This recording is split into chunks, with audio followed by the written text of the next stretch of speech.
Hello, everyone. This is Dr. Shiva Ayyadurai. I hope everyone's doing well. We'll wait for people to come on in. Today, we're going to be doing an interesting presentation. It comes after a lot of hard work, and it's a follow-up to a previous study that we presented, a pilot scientific study we did, I think about 2 or 3 weeks ago. And in that scientific study, we shared with you the results, the initial results of our findings about the quality of the signature verification of ballots that took place in Maricopa County.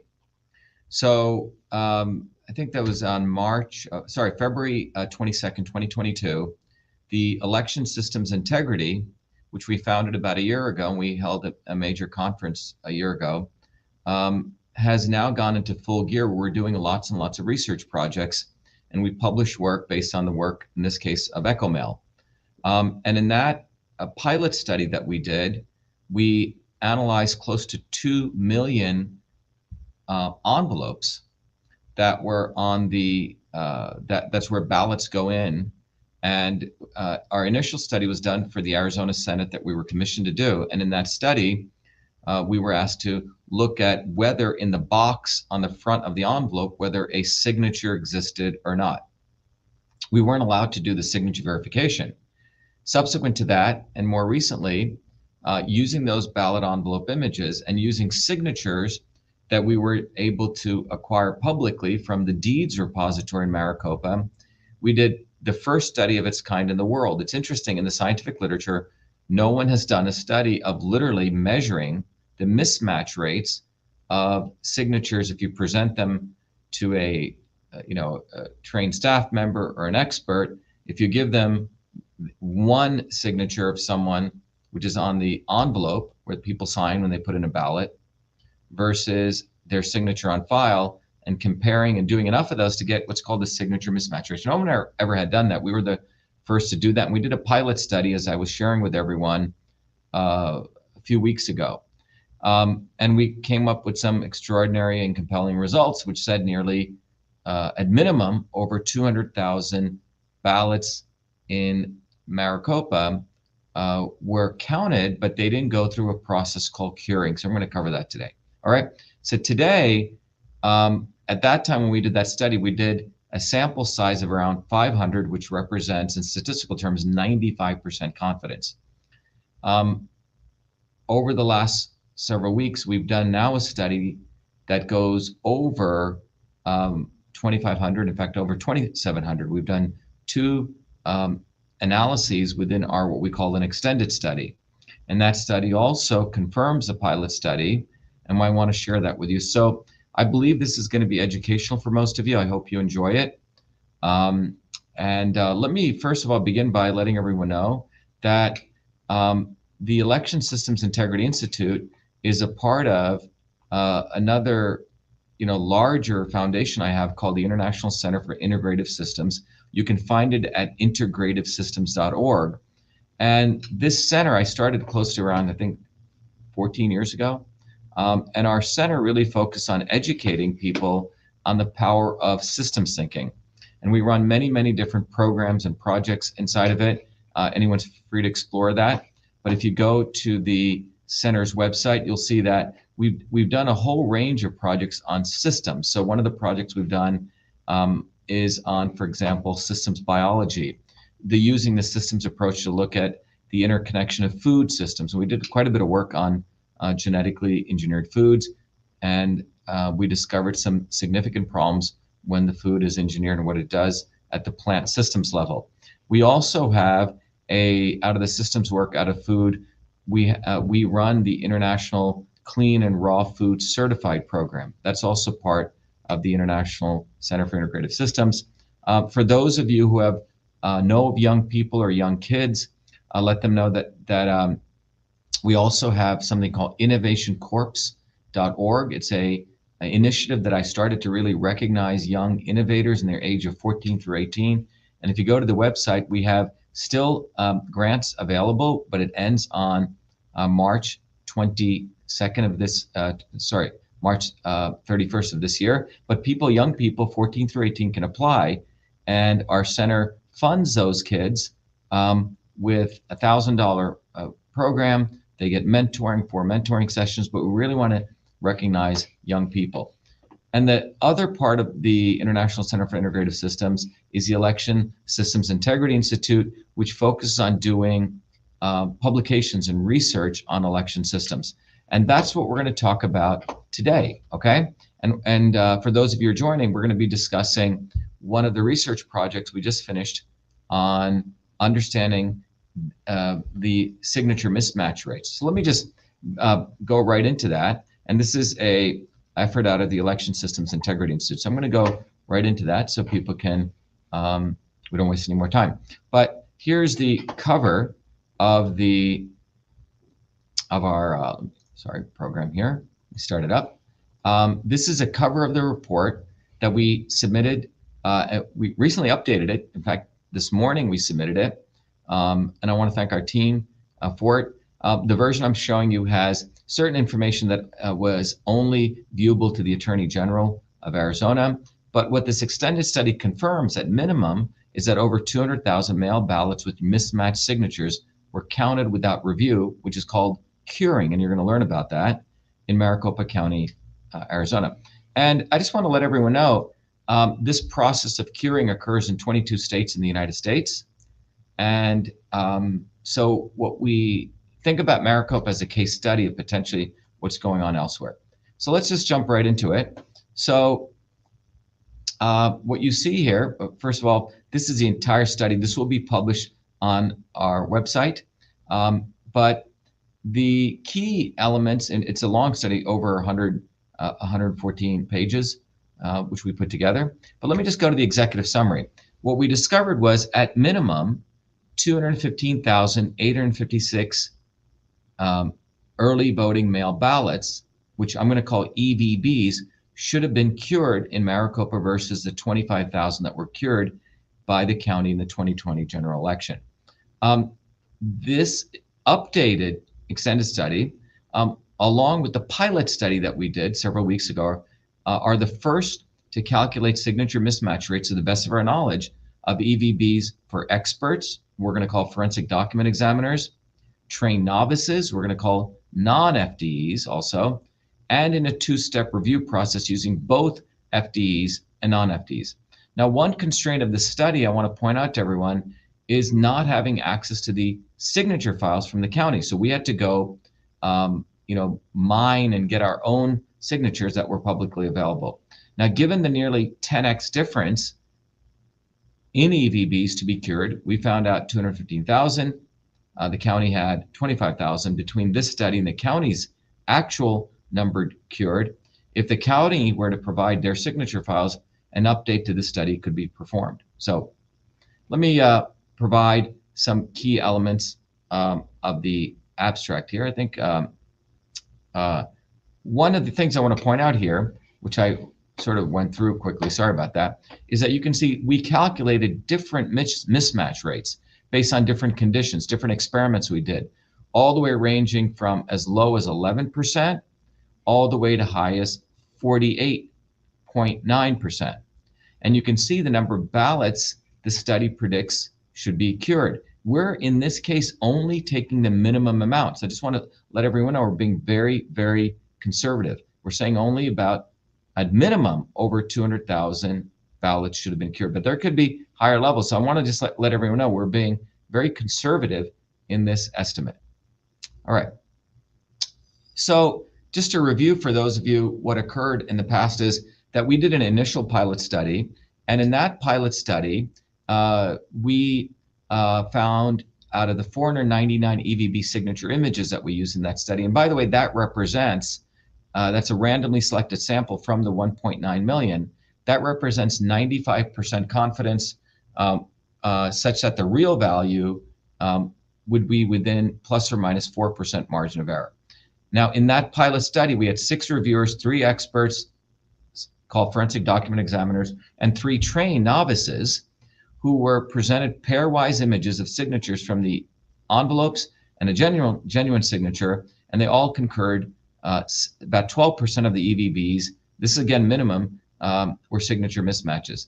The pilot study concluded that over 220 9,000 EVB should have been cured versus the upwards of 25,000 that the county cured, okay? And though the results from that pilot study were very, very compelling, we decided that it would be important to do an extended study, right? So, in science, you sometimes, if you go, they'll do a little biopsy, or you'll do, in engineering, you'll do a small test just to get an idea, hey, is something going on there?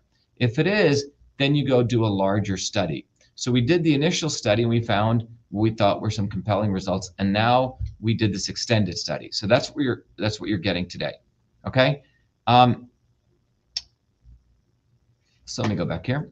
So now this study used a sample of 2,770 samples. That's 5 times larger than the pilot study, and that gives a margin of error for us of around 99% again, 99% with plus or minus 2.5% margin of error. So much more higher resolved study, more accurate study.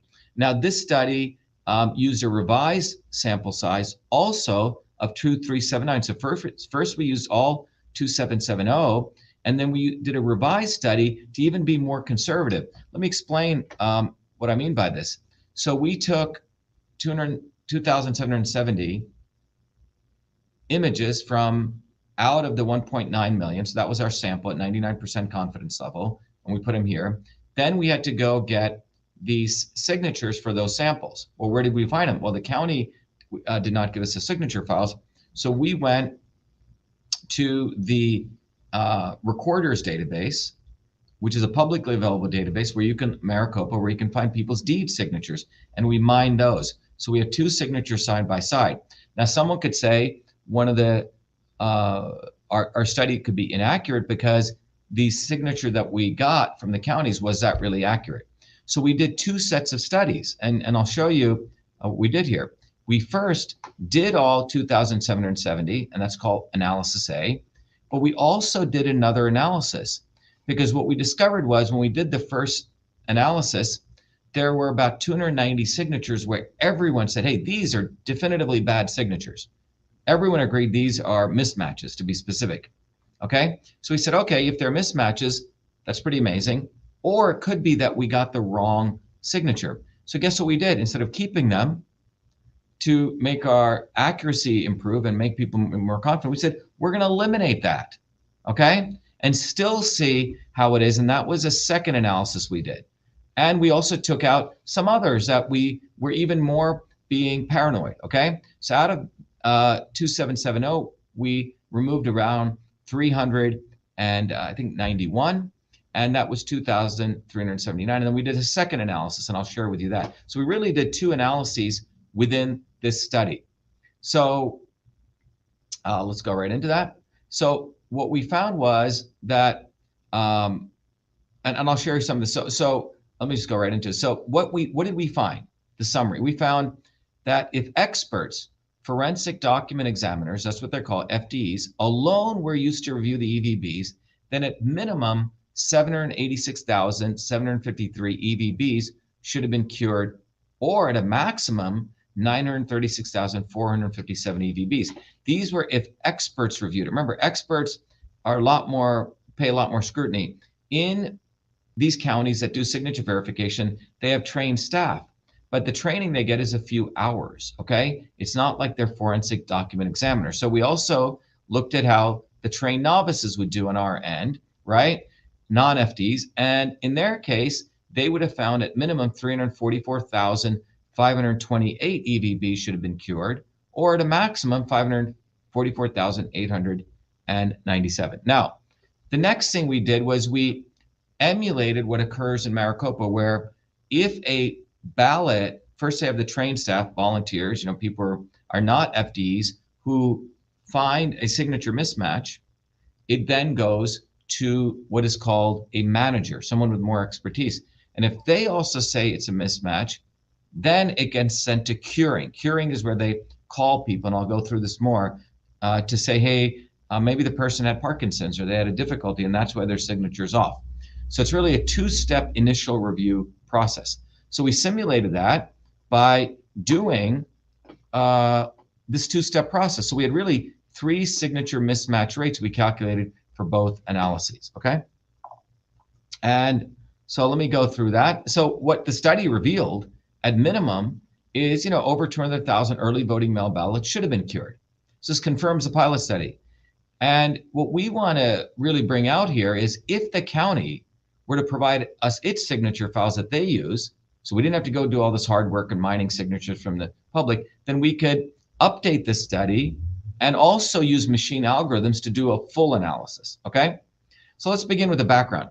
By the way, this is Dr. Shiva Ayyadurai. Hope for those of you who just joined us, this is a review where I'm sharing with you the results of our extended study following the pilot study of calculating the signature mismatch rates, or essentially really performing the first study of its kind in an extended way on signature verification. That's what you're joining. So welcome, everyone.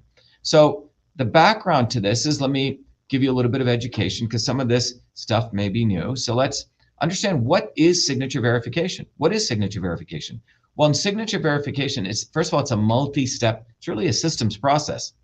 And it's aimed to verify a signature based on review of 2 signatures side by side, one being the genuine signature, the other being a questionable signature. And in elections, what happens is people put their envelope, okay?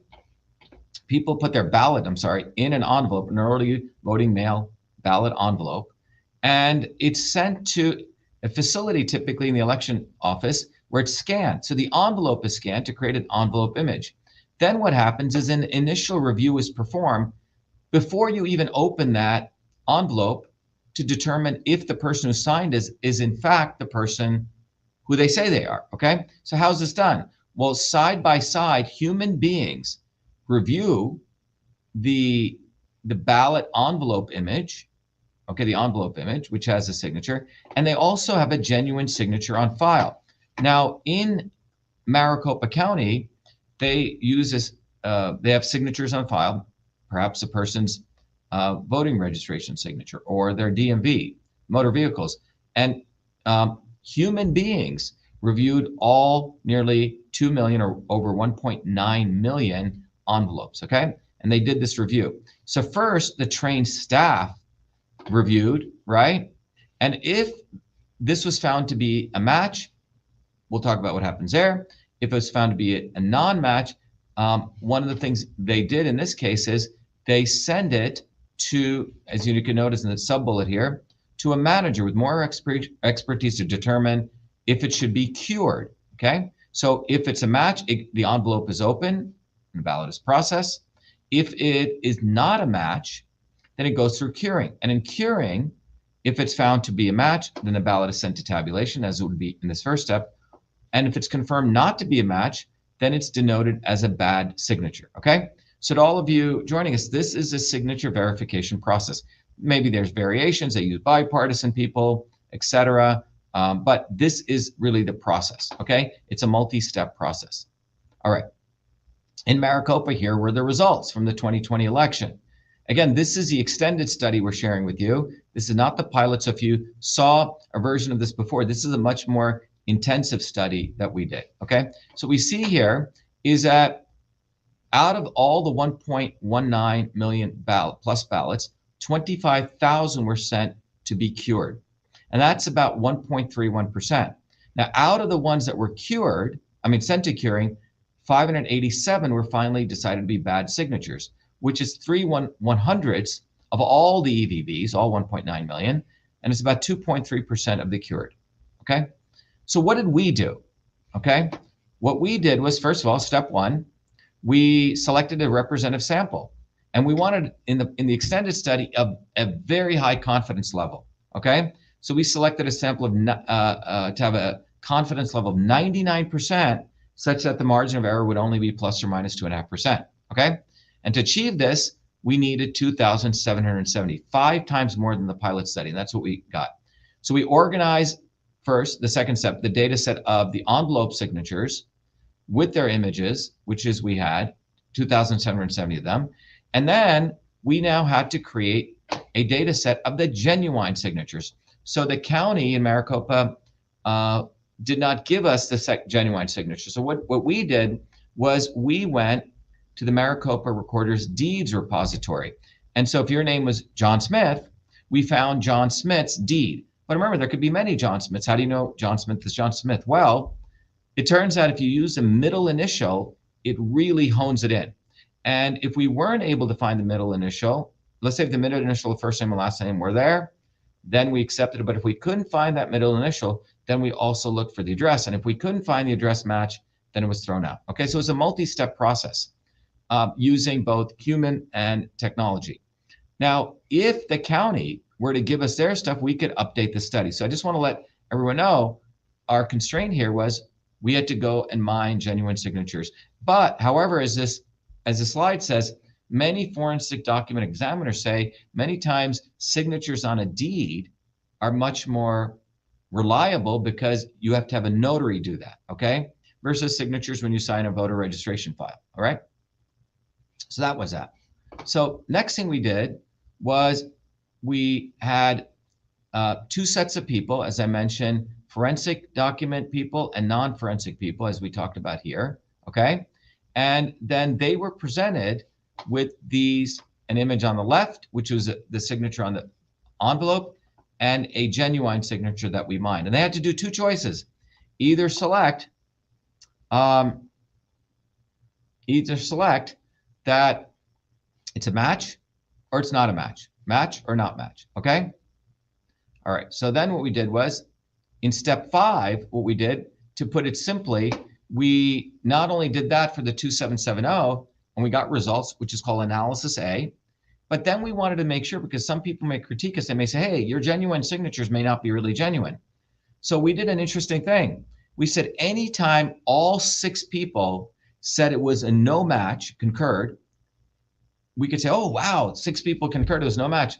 That was in the first analysis. But in the second analysis, we said, let's throw them all away. Let's assume that when everyone says it's a no match, it means a signature that we got is absolutely wrong. So we did that. So we threw away 290, okay, close to 10%. And then we also found we were a little more, deliberate on looking for better the middle initial, and we got rid of another 101. So in the second analysis, we took the 2770 and we threw away 391 to get a sample that had potentially less error of signatures that were wrong from the deeds. Okay, so we really wanted to be as conservative as we could. So that's what I wanted to say. Again, if the county gives us their signatures that they have, we wouldn't have had to do a lot of this hard work. Okay, so let's jump right into it. Okay, so the first analysis we did was on the sample of 2,770 samples. All right, and we did the first experiment where within analysis A, where the goal was to determine the signature mismatching rates using experts, forensic document examiners. So we got three forensic document examiners, and they were presented the pairwise images, right, of the 2,770, and then we calculated what's known as a pooled consensus mismatch rates, okay? And we'll talk about what that is. It means the probability out of how many times among all the 3 FDs that when they saw the same pair of signatures associated with an EVB, did they conclude as a match or a no match, okay? And we did that at each level. It's almost like 3 people voting, okay? And we aggregated all that. And the forensic document examiners, over here, they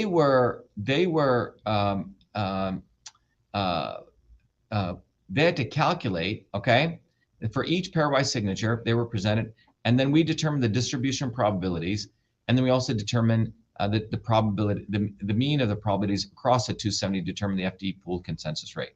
So this was the data for each expert. So you can see that. Just look at that for a little while, and you'll see each expert had a range from 23% of this EVBs being mismatches all the way up to 71%. And that's where each FDEs, the blue is their match rate and the red is their mismatch rate, okay? All right, so they have varying mismatch rates. And then this is, if you want to see how their mismatch rates varied over time as they're processing those 2,700 27,770, you can also see that. All right. Then what we did was we wanted to now figure out the pooled consensus. So for every ballot, okay, from 1 to 2,770, we calculate, that's what each one of these lines is, the votes essentially. If one person of the three said it was a mismatch, that's 1 out of 3, right? 33%. If all three said it, it's 100%. That's why the scale here goes from 0 to 100%. All right. So we have this, literally this histogram. All right. So these are literally the probabilities of that. And then we calculated what's called the pooled consensus signature mismatch rate, which I'm going to call beta. And we found that to be 48.98%. That means among all the FDEs, the experts, 48.9%, 48.98% on average, they would say, hey, this early voting ballot has a mismatch. But remember, experts are seeing things that non-experts do not see. All right. So that's the first thing we did. And we call that variable beta. Next thing we did was we said, okay, let's just group how they, voted. So these are their voting, 100% time when they're saying it's a mismatch to 0%. And you can see the distribution of ballots here. Okay. Just a nice graph here. So at the end of the day, if you use the FDEs to have cured, they would have cured 48.98% or 936,457 ballots, okay? Experts. Then we said, let's do with trained novices, non-experts, non-FDEs. And in this case, the county is a guide, and that guide was followed, okay? And again, we presented them with the same set. They also did the pool consensus, same process, and here are those results. So you see ranges from 23.1% to 31.2%. These two novices or trained novices were very, very close. And you can see their results here, okay? But bottom line, it's in this range. And then what we did is we did the same thing for calculating the pool consensus. Again, every line here is a probability, or literally a vote for literally what they did. It's not a probability, it's the actual results of each non-FD or trained novice, how they voted on each ballot. And that helps us calculate a different signature mismatch rate for the novices, which we call alpha. And that turned out to be 28.5, okay? And again, you can see a distribution of their votes across the various ballots. So this means 1481 ballots, none of them said it was a mismatch, which means they were all matches, all the way down to 363, which they said, all three said that they were mismatches, okay? And then in between. All right. Then what we did was we calculated the ballots. So non-FDEs, if they were allowed, novices, trained novices, they would have said close to 500,000 or over 500,000, 544,897 should have been sent to curing, right? Then we did something more interesting. Remember, what really happened, so the case we're looking at is if just the FDEs did it, over 900,000 they would have said would have cured. If just the novices did it, over 500,000. But in the election process of curing signature verification, apparently in Maricopa, it's a two-step initial review process. First, the trained staff, in this case, a trained novices, review it. And if they say, hey, this is a mismatch, it goes to an expert or the manager. And then the expert reviews those again. So it's really a joint really function, a joint probability, okay? So we did that in the extended study, a little more sophisticated than we did in the pilot, okay? So here we go. So in Maricopa, again, the initial review involved trained staff, and that's what I'm just describing here that we did. And this is another way to view it, just so people don't get scared with the math here. It's actually pretty simple, but just to keep it straightforward, E represents all the ballots. It's really a unit vector of all the 2,770 ballots that came in. And then these are reviewed by the trained staff, and there's a signature mismatch rate of alpha. So what comes out of this that would be sent to the FDEs would be E. It's actually multiplied by alpha, but sometimes people call it dot product because these are actually two vectors, okay? But these number of ballots now are no matches and need to be reviewed by a manager. The manager has their own signature mismatch rate, which we're calling beta, which we calculated. And they would come up, at the end, you would get so many ballots, which would be E times gamma. And gamma is the combined mismatch rate in joint probability, to be specific, among both the trained novice and the FDE, okay? So we calculated that, okay? So it's quite a bit of work, but I'll walk you through it. So what we found was, if you calculate the ballots in this first case that's coming out right here, E times alpha, that turns out it's 790 early voting ballots would go to the managers for review out of the 2,770, okay? And that's right about there. Then we looked at, in order to calculate gamma, we need the joint signature review mismatch rate. So we plotted that, and then we calculated gamma, which turns out to be 22.27, okay? 22.27. And if you go to that, 22.27, if you notice here, when we look at the 22.27, we get various possibilities, because now two people are voting on this, all right? And you see here that 617 ballots would have gone to curing, because this is how many came through both people reviewing it. And if you work that out, that's 22.27, which means 425,784. So what this means is that if we followed the two-step process in Maricopa using both people, this would mean that over 400,000 early voting ballots should have been cured, okay? Now, obviously, people would say, hey, well, this seems high, and the reason your study is flawed is because you didn't use the same signatures that the county did. Remember, we went and used the signatures that we got from the deeds repository. So let's, and again, if the county gave us their signatures, this would not be an issue. We would just use that, okay? So we sort of stepped back and we said, okay, let's be even more strict. Maybe some of those 2,770 pairwise things, we should throw away some of them. Maybe some of them that we, whatever we suspect could be the genuine signatures could be bad, let's throw them away and then, redo the analysis. So that was really analysis B. Again, we were being conservative here. So, and by the way, just to summarize the analysis A, these are the different signature mismatch rates, and these are the different ballots that have been cured. Okay. So then, so that's what the expert summary showed that I just walked you through. What we now did was, pursuant to what I just said, we applied these additional constraints. We were really being sort of paranoid. Hey, let's remove any of those potential genuine signatures we got that could potentially be bad. So how did we do that? Well, we did some very interesting things here. We removed another 101 where we did further scrutiny, where we looked at the middle initials and we did more scrutiny on the middle initials matching. And if the middle initials didn't match, then we again checked the addresses. So we found about 101 there. And again, being conservative.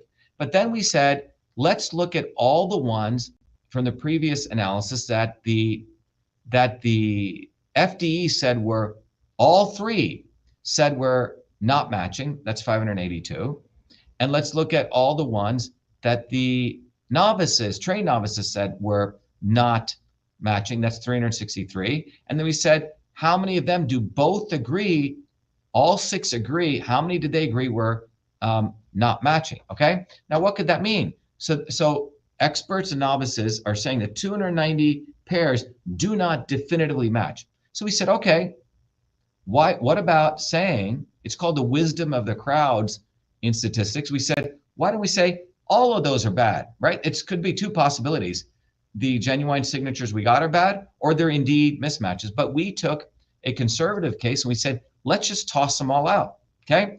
So again, giving the benefit of the doubt to our critiques who may say, hey, you got the wrong genuine signatures. So we did that. So we took out all those 290, okay, from here. So at the end of the day, we removed 391 pairwise signatures, and we ended up with a new sample of 2,379, okay? So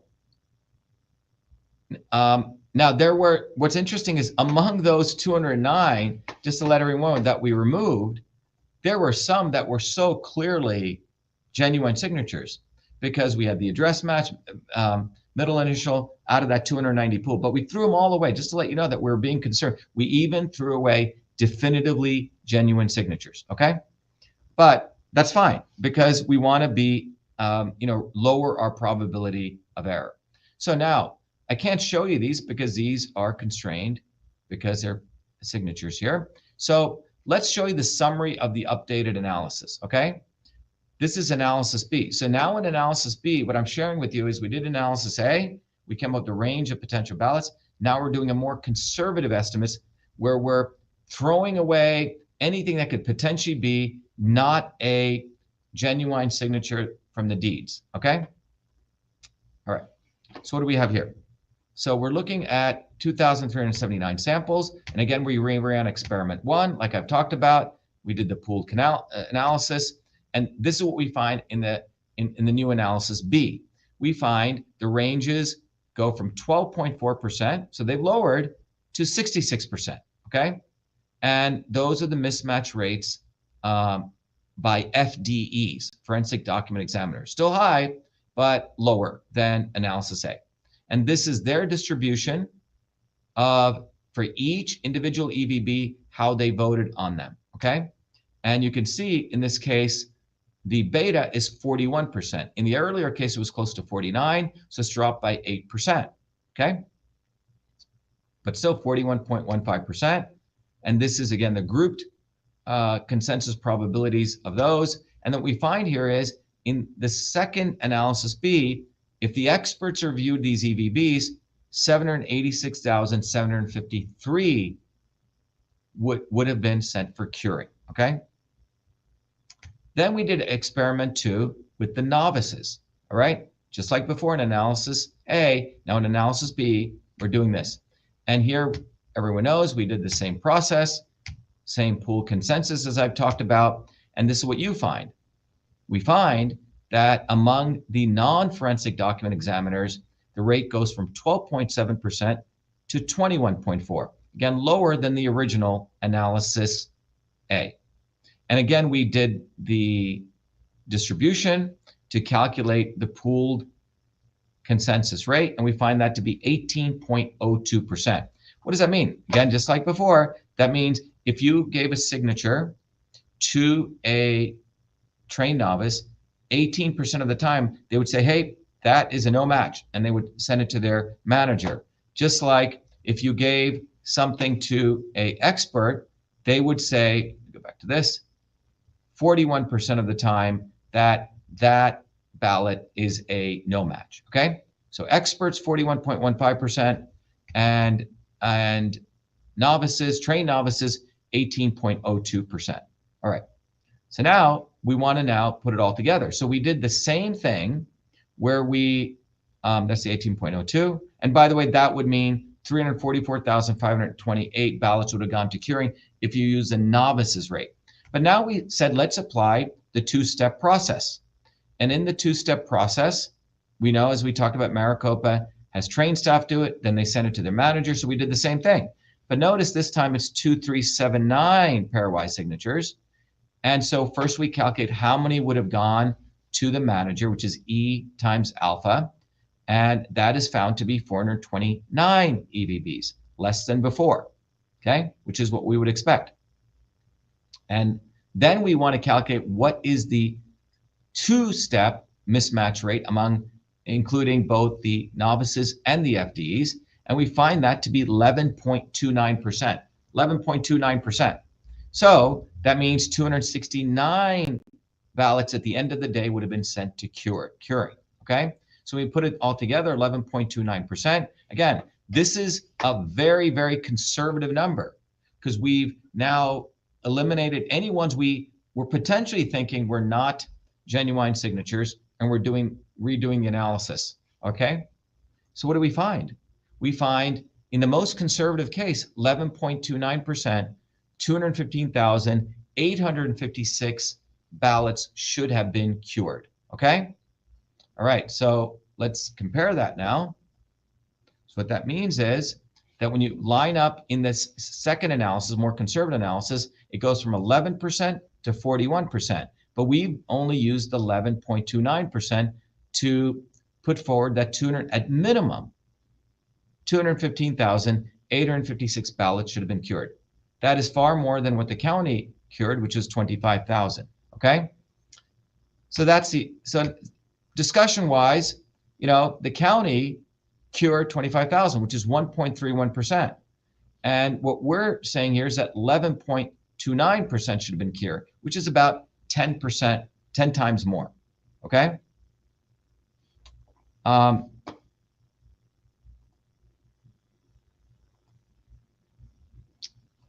Let's see this. One second here. Okay. Someone says, all right. So that's what we did here. Sorry about that. And so this is what we find. So the discussion is the following. If based on the extended study, as you're seeing here, that yields a minimum signature mismatch rate of 12.29% and the county's post-curing mismatch rate of 2.3%, that means 4,965 EVBs at minimum. That's what, see right here, should have been thrown out versus 587. So that's important in such a close race, all right? And the conclusion that we have that we want to put forward is the Maricopa County Election Department states that it has a rigorous signature verification process. If you read their stuff, they say they have a rigorous signature verification process, but they only cured 25,000. And our extended study confirms a pilot study and puts forward that they actually have a flawed signature verification process. That's our conclusion here. And we want to, again, make it clear the extended study found if FDDs alone were used to review it, they'd be at minimum 786,000. If the non-FDs did it, would be at minimum 344,000. And if both did it through the two-step process, it'd be 215,000. Now, again, I want to again state this one constraint of the study is not having the signature files from the county. Now, given the nearly 10x difference in EVBs to be cured between this study and the county's actual number cured. If the county were to provide their signature files, an update to the study could be performed. So we're more than ready to do an update. And there are a number of things that we propose for future research, which I'm not going to get into, but essentially saying that we could continue the study in a number of ways. So anyway, I hope this was helpful. I know it's a lot of detail, but there's no other choice sometimes, to bear with it and dig deep, and that's what we've done. The election integrity movement right now, in my view, has three different things going on. One set of people deny there's any problems. And there's major institutes at Harvard, at MIT, and Stanford who are all about denying there are any issues. They have academics writing all these papers. That's one hand. The other hand is you have what I call grifters. The grifters spend all of their time, frankly, talking about nonsense, okay? Nothing burgers. And it's unfortunate because there are real systems issues. There are real systems issues, which is what our institute was created for, to really go after from a scientific perspective, those systems issues. So electionssystemsintegrity.org was founded on that. And we have some incredible people working with us. And our goal is really to challenge the existing academic establishment, which believes nothing to see here, move along, right? That's what's happening on one hand. One set of the academic institution wants to, hold on. I'm trying to capture this here. Okay, here we go. Let me just, I want to bring back the election systems integrity site. Okay, there you go. Okay, well, I guess I can't bring that back. Anyway, the bottom line is that you have these two groups, the grifters, who are essentially putting out garbage, and they're helping the deniers. But when you take a systems approach, a truly systems approach as we've done here, where you look at the entire system flow and you go down step by step. Now, the problem is a systems approach. And when you do real stuff, it takes a lot more effort. I think over the last 4 weeks, I myself and my colleagues have gotten about 3 hours sleep a day doing the analysis. When you do the real work, you don't have time to do the grifting, unfortunately, right? So this is why a scientific study like this is really important, is because we've gone down and we've looked at things various ways. We question ourselves, we critique ourselves, we want criticism. And what we've concluded here is this study has confirmed the pilot study where we dipped our toe in the water. And now we did 5 times more samples, 99% confidence, 2.5 to 2.7 margin of error. And what we've concluded is that a minimum of 200,000 early voting ballots should have been sent to curing. And the other point is we are extremely open to working with Maricopa County. If they give us the signature files, maybe our genuine signatures are all crap. Fine, we'll run it through and we'll see what results we get. That's how science works. Anyway, I hope this was valuable for people. Let me see if there's any questions people want me to answer. Let's see here. Thank you, Jason Gann, for your kind comments. Someone is saying, thank you for your work, encouraging people to look at the system integrity. Okay, you're welcome. Appreciate your comments. And let's see here. A lot of comments here to go through. Okay. All right. So I hope this, someone here says many election laws were broken. It is a known fact. The scientific aspect is just icing on the election fraud cake. Okay. So anyway, I hope this is valuable. This is Dr. Shiva. Please go to vashiva.com if you want to find out more what I do. And by the way, I have a little scrolling thing I want to mention for if there are young people that you know between the age of 14 through 18, and they're interested in applying for the Innovation Corps Award.